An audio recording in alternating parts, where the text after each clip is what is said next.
The crow perched on her shoulder, shook the dust from its feathers, and gave a mournful cry. "Kai!" "Hand over your purses and parcels," Wilhelm growled.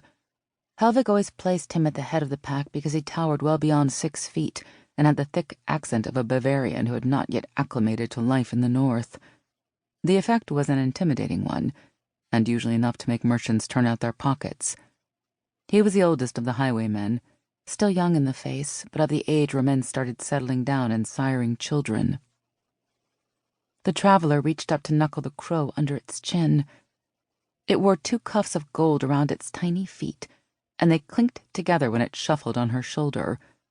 Helvig had never seen a tame crow before, but she tried not to let the oddity distract her. Why isn't she screaming or begging for her life? Does she know something we don't? "No tricks," Wilhelm said. Behind his back, the 2 younger boys glanced at each other warily. Helvig could have throttled them. Half of this business was being able to play the part correctly, and they didn't seem interested in committing to their roles. The stranger pulled back her hood to reveal blue eyes and a maiden's unlined face. Helvig almost lowered her bow.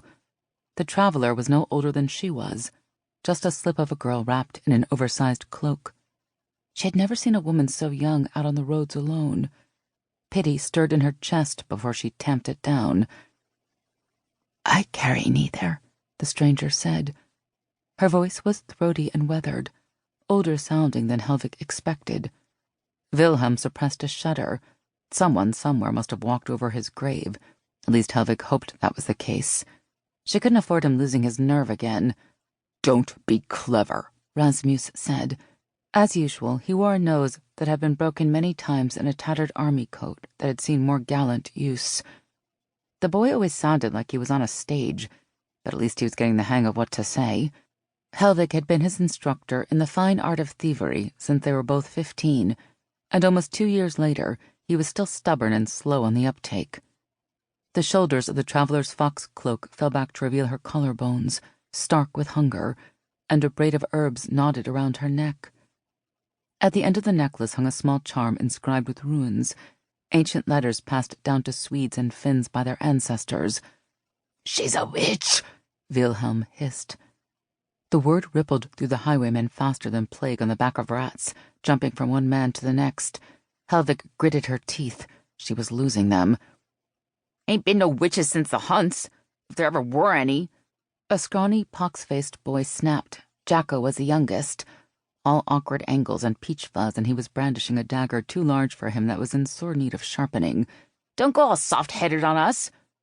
The German shook his head, making the sign of the cross. "I knew of a woman in Augsburg. She stole men's potency in dreams and made all the vet nurses in the village dry up. She made charms just like—" "Did she keep your cock on a tree in her backyard and walk it around the town square in a little chain, too? We've all heard the wives' tales, Wilhelm. Don't be stupid." "You grab her, then." Jacko boy blanched and shifted in his boots. "Why me, eh?" "She's 100 pounds soaking wet, Jacko," Rasmus said.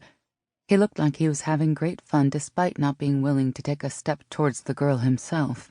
He had never been able to resist the siren call of other people's misfortunes, and enjoyed watching them from afar. "Be a man about it." Jacko took a faltering step towards the witch, then cast a glance back towards his comrades. Wilhelm motioned him on impatiently. The boy straightened his back and marched right up to the strange girl, no wavering, just like Helvig had taught him. "He said give over your purse, girl." He grasped her tight by the upper arm, and the crow squawked and took flight. In the space of a breath, she had drawn a gleaming knife from inside her cloak and pressed it to his throat. Helvig's breath caught, and her arrow strained to fly straight and true, but she didn't fire, not yet. Jacko had never learned the sense in waiting to act until the last possible moment. He always struck first, convinced everyone was out to get the better of him. Helvig paused long enough to note that the knife looked like it was better accustomed to slicing apples than slitting throats, and to realize that if the witch wanted Jacko dead, he would be bleeding out in the dirt already. The girl was bluffing, but only scarcely. If Helvig had not been the one responsible for keeping Jacko alive, she would have been impressed. "You will not keep me from my business, boy," the witch said, her eyes